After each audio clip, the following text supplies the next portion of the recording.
Big பாஸ்ல இந்த வார வீக்கெண்ட் எபிசோட் ஸ்டார்ட் ஆகியாச்சு. சனிக்கிழமைக்கான எபிசோட்ல விஜய் சேதுபதி அவர்கள் முதல் வேலையாக இந்த வார கேப்டனா இருந்த கமருதீனோட கேப்டன்சி எப்படி இருந்திருக்கு அப்படிங்கிறதான் கண்டஸ்டன்ஸ்ட்ட கேட்டிருக்காரு. நிறைய கண்டஸ்டன்ட் நிறைய விதமான கருத்துக்களை பகிர்ந்திருந்தாங்க.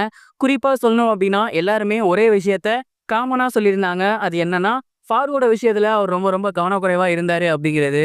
பிக் பாஸ்ல இந்த வாரம் ஃபேமிலி டாஸ்க் அப்படிங்கிறதுனால மிகப்பெரிய அளவுல கமருதீனுக்கு வேலை இல்லை அப்படின்னு தான் சொல்லணும். அவரு ரொம்ப ரொம்ப ஜாலியா இருந்தாரு.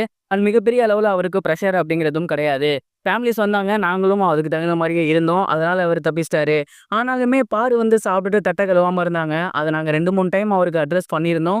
இருந்தாலுமே அவர் அத கேட்கவே இல்ல. ஃபாரு அப்படிங்கிறப்ப அவரு ரொம்ப ரொம்ப சிம்பிளா எடுத்துக்கிறாரு அப்படிங்கிற மாரி நெறைய ஹவுஸ்மேட்ஸ் சொல்லியிருந்தாங்க. அண்ட் அது மட்டும் இல்லாம ஒரு சில இடங்கள்ல ஒரு சில பணிகள் நடக்காம இருந்துச்சு. குறிப்பா சொல்லணும்னா கிச்சன் டீம் பாத்திரத்தெல்லாம் அப்படியே தொடர்ந்து போட்டு வச்சிருந்தாங்க. அந்த இடத்த கிளீன் பண்ணாம வச்சிருந்தாங்க. அதெல்லாம் கமருதீன் அவர்கள் கண்டிப்பா அட்ரஸ் பண்ணி அவங்கள பண்ண சொல்லியிருந்திருக்கணும். அத பண்ணல. 1, 2 இடத்துல சில பேர் மைக் இல்லாம இருந்தாங்க. அதையுமே அவரு அட்ரஸ் பண்ணியிருந்திருக்கணும். அத பண்ணல. முழுக்க முழுக்க இந்த வாரம் அவருமே ரொம்ப ஃபன்னாவே எடுத்துட்டு போயிட்டாரு. கேப்டன்சி டாஸ்க்க அவரு ரொம்ப சீரியஸா எடுத்துக்கல அப்படிங்கிற மாரி நினைக்கிறேன் அப்படின்னு அரோராவாக இருக்கட்டும், கனியாக இருக்கட்டும், சபரியாக இருக்கட்டும், வீட்ல இருக்க எல்லாருமே இந்த ஒரு விஷயத்த அட்ரஸ் பண்ணியிருந்தாங்க. அண்ட் இத தான் விஜய் சேதுபதி அவர்களுமே கேட்டிருந்தாரு. இந்த வாரம் நீங்க கேப்டன். இந்த வாரம் சொன்னீங்க அவ்வளோ கஷ்டமான வாரமும் கிடையாது. அப்படி இருக்கப்ப நீங்க ஏன் இவ்வளோ ஒரு விஷயத்த தவற விட்டீங்க? கண்டிப்பா இந்த சான்ஸ நீங்க சூப்பரா பயன்படுத்தியிருக்கணும்ல. அதுவும் மத்தவங்கலாம் வீட்டுக்குள்ள வராங்கங்கிறப்ப வீடு இன்னும் சுத்தமா இருந்தா தானே அவங்களுக்கும் சூப்பரா இருந்திருக்கும். நீ இந்த ஒரு விஷயத்த தவற விட்டீங்க அப்படிங்கிற மாரி அவர பார்த்து விஜய் சேதுபதி அவர்களுமே கேட்டிருந்தாரு. இந்த ஒரு கேள்விக்கு கமருதீன் அவர்கள், நான் என்னால முடிஞ்ச அளவுக்கு சரியா பண்ணியிருந்தேன் சார். பட் எல்லா நேரமும் எல்லா இடத்துலயும் என்னால இருக்க முடியாது. அதனால 1, 2 மிஸ் ஆகியிருக்கு. சாரி அப்படிங்கிற மாரி சொல்லியிருந்தாரு. அண்ட் அடுத்தடுத்த வாரங்கள்ல இப்படி இருக்காதீங்க அப்படிங்கிற மாரி எல்லாருக்குமே சேர்த்து விஜய் சேதுபதி அவர்கள் சொல்லியிருந்தாரு.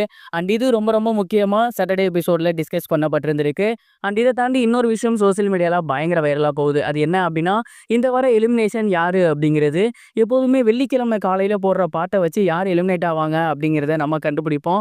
அந்த வகையில இந்த வார வெள்ளிக்கிழமை சுறா படத்திலிருந்து பாட்டு போட்டிருந்தாங்க. இதன் மூலியமா சுதியா இருக்குமோ அப்படிங்கிற ஒரு கேள்வி இருந்திருக்கு. ஏன் அப்படின்னா சுறா படம் முழுக்க முழுக்க கடல் சம்பந்தப்பட்ட படம், மீனவர் சம்பந்தப்பட்ட படம். அப்படி இருக்கையில மீனவர் ரிலேட்டடா இருக்கிறது சுபி அவர்கள் தான். அவங்க தான் அடிக்கடி கடலை பத்தியும் மீனவர் ரிலேட்டடாகவும் பேசுவாங்க. ஸோ சுபி தான் இந்த வார எலிமினேஷனா அப்படிங்கிற ஒரு கேள்வி எழுந்திருக்கு. அதே நேரம் சுபி அவர்கள் ஓட்டிங் வைஸ்ல பார்க்கும்போதுமே கடைசி பிளேஸ்ல இருந்தாங்க. இந்த 2 காரணங்களை வச்சு பார்க்கும்போது கண்டிப்பா இந்த வாரம் சுபி அவர்கள் தான் எலிமினேஷன் ஆக போறாங்க அப்படிங்கிறது தெரியுது.